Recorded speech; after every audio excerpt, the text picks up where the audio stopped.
dan saya menjalankan sebuah tugas, yaitu mewawancarai atau berbincang dengan orang-orang yang memotivasi saya. Di samping saya ada Mas Malik, atau saya boleh manggil Mas, Pak, Mas, atau Om? cukup Mas. Atau Mas Malik saya manggil ya. Mas Mal sih biasanya. Oh, Mas. Tapi kalau lebih lengkapnya Mas Malik. Fine.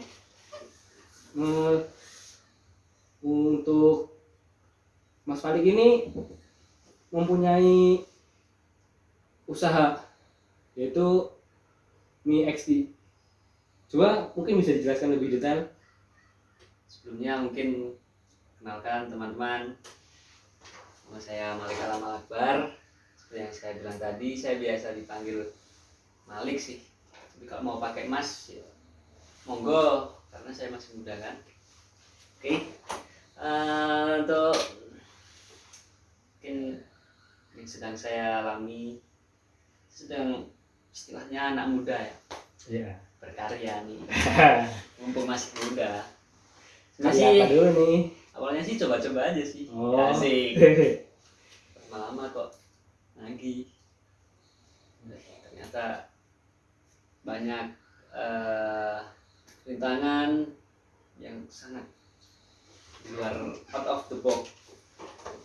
Baru ngerasain sih dah seumur hidup. Wah, ternyata jadi pengusaha tuh gini. Gak ada dulu keinginan buat jadi pengusaha tuh sebenarnya gak ada.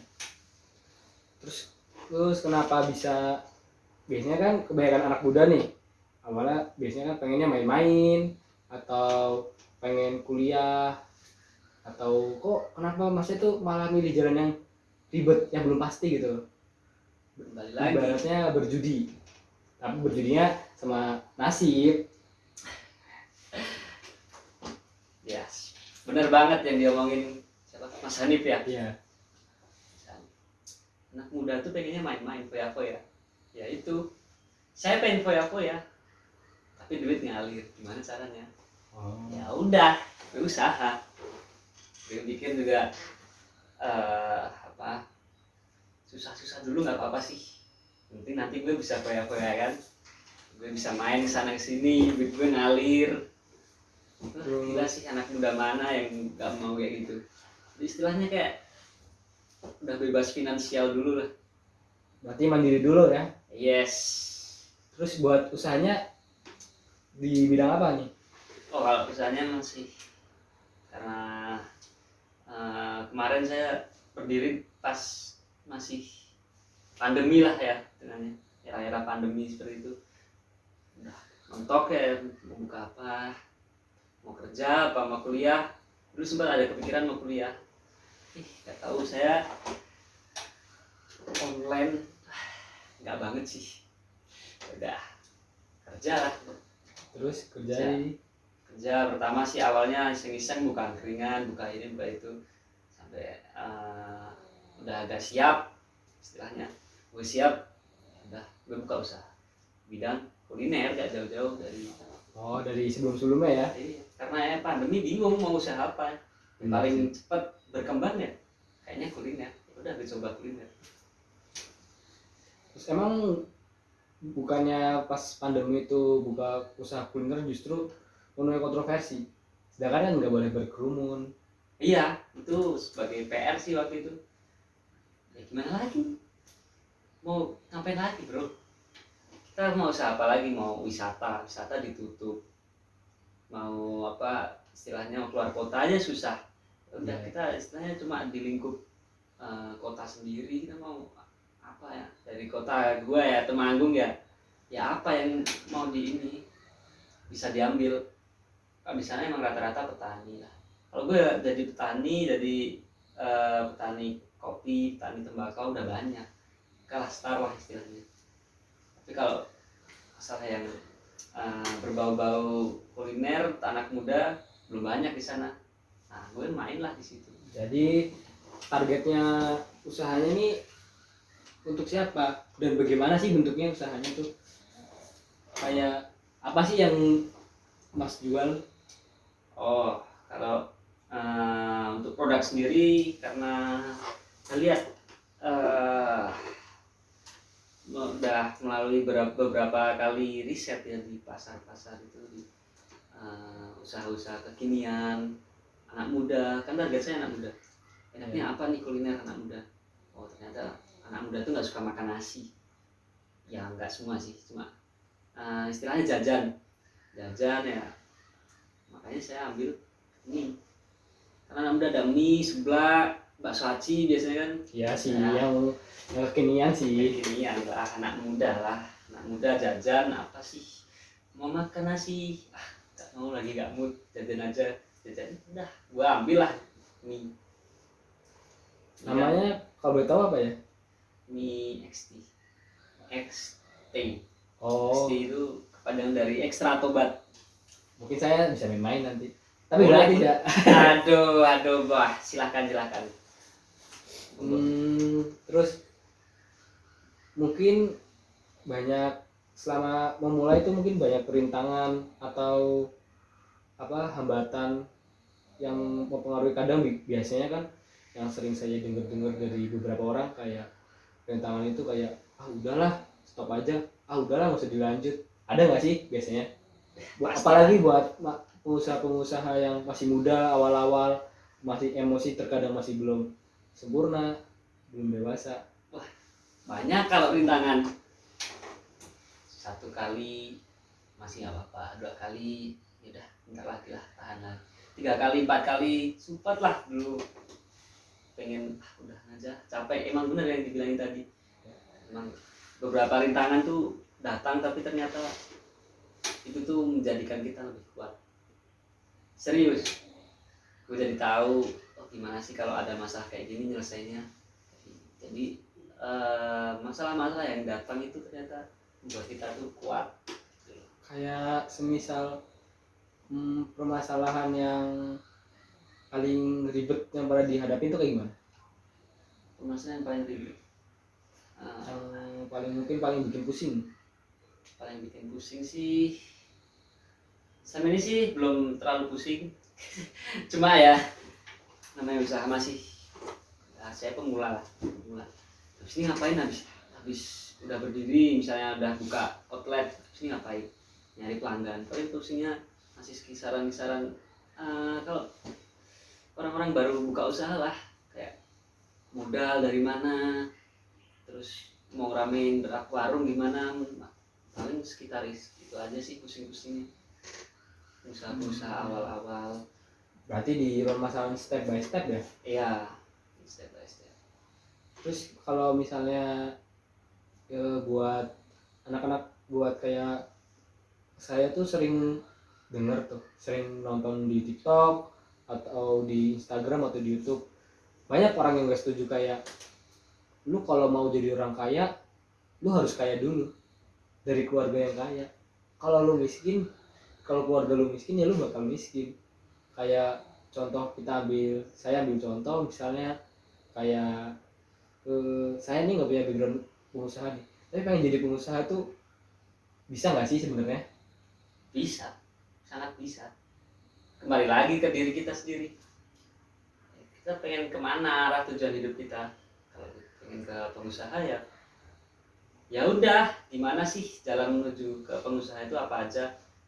Mungkin kalau emang dari tadi kan backgroundnya bukan seorang pengusaha, bapak kita bukan wirausaha atau pengusaha atau bisnismen kan ya, terus siapa yang mau ngajarin gua? Nah itu, cari orang-orang yang kira-kira bisa bimbing kita, termasuk kayak relasi kita tuh sering aja ngumpul sama pengusaha-pengusaha. Misalnya ada kopdar pengusaha nih, UMKM, ikutlah dulu dari istilahnya teman-teman UMKM. Ntar makin lama kan, oh di sana kan ada orang yang jualan bakso, ada yang jualan bengkel atau apa. Permasalahannya itu beda-beda. Jadi pertama misalnya kita ada penjual ayam lah, ayam goreng, terus tanya-tanya di situ, gimana sih masak ayam. Mungkin dari resepnya nggak dikasih tahu, biasanya kan nanti tinggal digoreng, nanti ayamnya ambil di sini ambil di situ. Taruh kita masuk, oh saya punya ayam nih, gimana kalau ayamnya ngambil saya? Kan dari relasi udah kita. Tapi mungkin banyak, mungkin nggak sedikit lah dari kayak keluarga tuh yang bilang udah sih nggak usah. Biasanya kalau ketika kita yang namanya pengusaha itu pasti ada naik dan turunnya kan. Yes. Biasanya ketika dari background pengusaha itu ketika jatuh, keluarga tuh mensupport, dia tuh ngerti anaknya sedang jatuh, saudaranya sedang jatuh, disemangatin. Nah jika mungkin tidak sedikit mungkin yang ketika dia jatuh keluarganya bilang udahan aja, cari yang pasti-pasti. Itu tanggapannya gimana tuh kalau kayak gitu? Tanggapannya sih pokoknya dalam setiap kegiatan kita kan masih dalam bimbingan orang tua lah, masih dipantau orang tua. Ya udah kita libatkan lah orang tua, karena orang tua kan nggak tahu kita maunya apa. Orang tua ya pengennya yang pasti-pasti aja. Iya. Ya udah, kalau kita misalnya saya nih pengen jadi pengusaha, ya udah ntar orang tua tuh bakal nyariin gini loh cara jadi pengusaha, nih main kesini temenan sama ini, bakal nyariin misalnya lu mau jadi ini lukis, ya lu nanti dicariin channel sama bapak lu, terus nih belajar gambar sama ini, les gambar di sini gitu. Jadi selalu libatkan orang tua. Jadi insya Allah lah orang tua lo support kalau gitu. Lu jelasin lah, gue tuh udah nemu kayaknya passion gue di sini, di gambar misalnya, passion gue di otak-atik mesin. Orang tua ngerti nanti, makanya selalu libatkan orang tua. Mungkin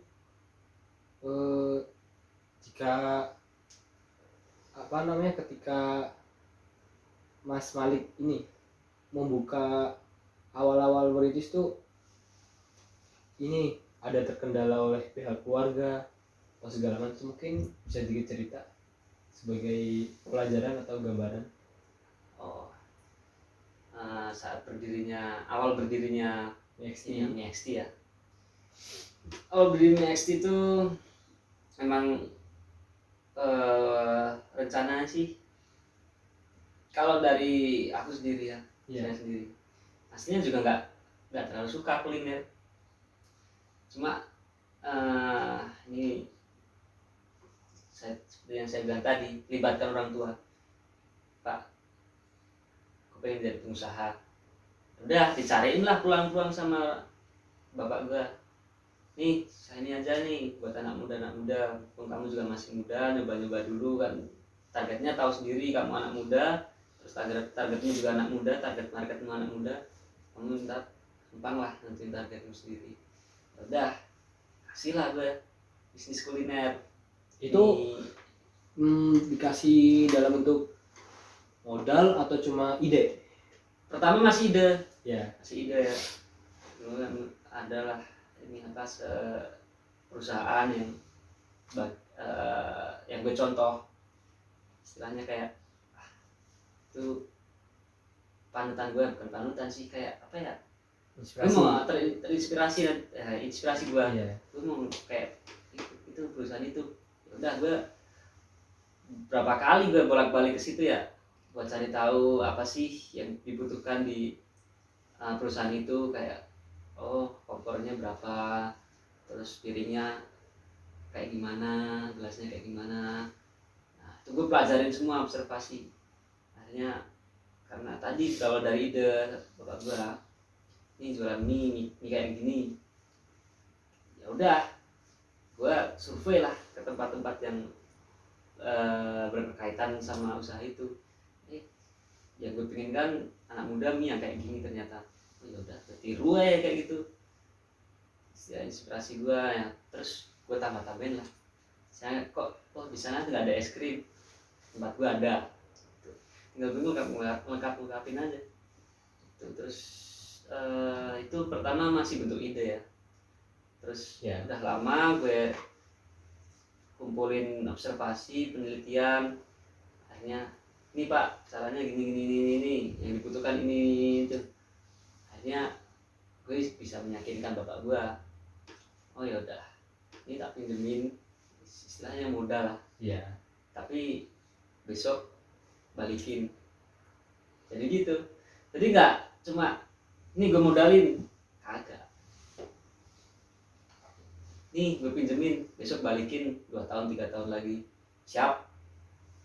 Nah ya itu tadi istilahnya udah libatin orang tua pengen berusaha, habis itu ya udah kita niatkan di situ, kita bikin konsep ini gitu, selesai nih pak konsepnya kayak gini, bangunannya kayak gini kira-kira, habis itu butuh dananya segini, kan yakin orang tua, ya udah disupport lah di situ sama orang tua.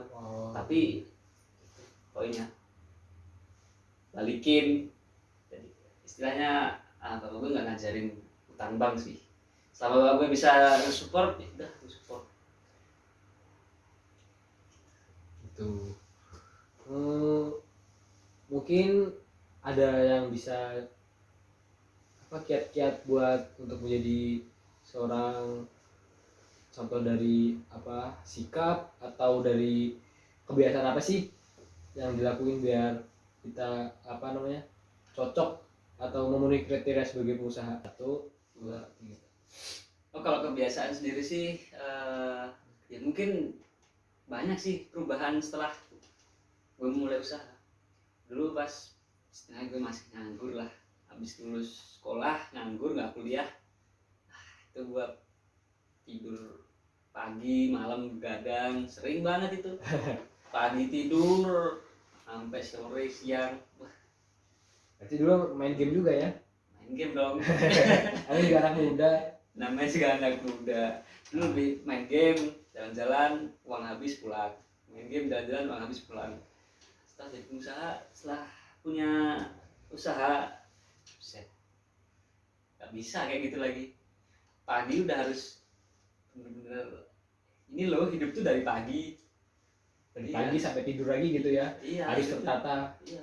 Pagi itu kerja, malam istirahat gitu ternyata. Itu awal-awal otomatis harus tidur lebih cepat dong. Iya. Waktu itu tidurnya juga jam 3 gue subuh, jam 2 ternyata harus jam 10 lah maksimal. Nah di situ gue kayak apa ya, overthinking jadinya. Tidur jam 10 udah rebahan lah, udah nggak main HP juga.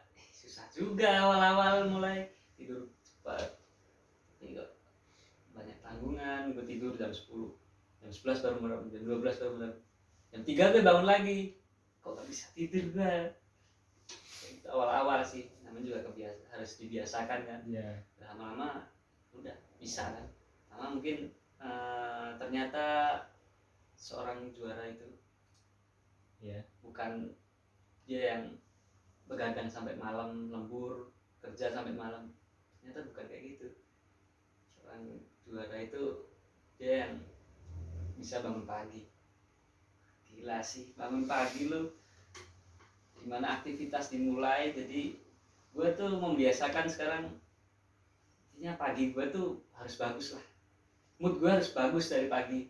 Soalnya kalau mood gue pagi udah jelek ya udah bangun tidur kesiangan, itu tiba-tiba kepleset atau apa itu sampai sore sampai malam Terusan ya. Gila, bad moodnya nggak enak banget.